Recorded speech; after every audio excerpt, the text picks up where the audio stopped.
I el que no podia fer després d'haver tingut el precedent i l'experiència del viatge de Sud-amèrica, d'alguna forma no podia tornar a una vida sedentària, per així dir-ho, i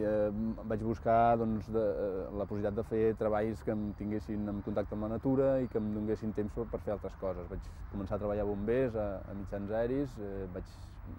disfrutar molt amb aquesta feina. Mentre treballava amb bombers,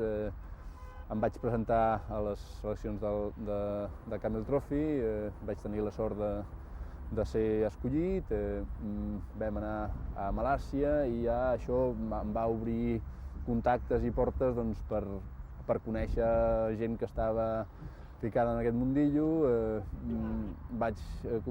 Es va plantejar un viatge a Àfrica, vam fer un viatge a Àfrica amb una productora i ara el pròxim projecte és fer un altre viatge a Àsia que marxarem aviat. Sempre m'ha agradat competir, vaig començar també com molta gent amb les curses del Corte Inglés. Em va començar a cridar més el microsport, vaig fer triatlons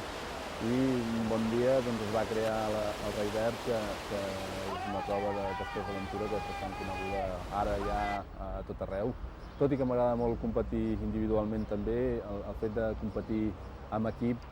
motiva molt, fa que facis pinya amb el teu equip i desenvolupa una sèrie de sentiments que competint sol no les tens. Competir sol a vegades és simplement l'alimentació del teu ego i res més, mentre que quan ho fas amb equip,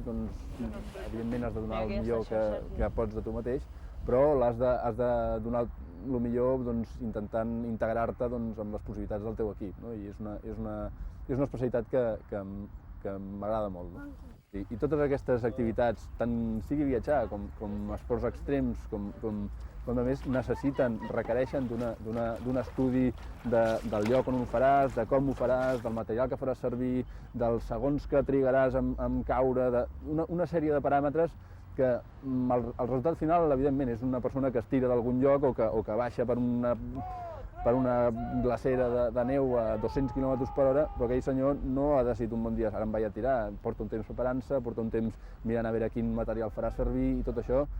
fa que no sigui en absolut una cosa de bajos, sinó que requereixi molta meticulositat a l'hora de preparar-ho.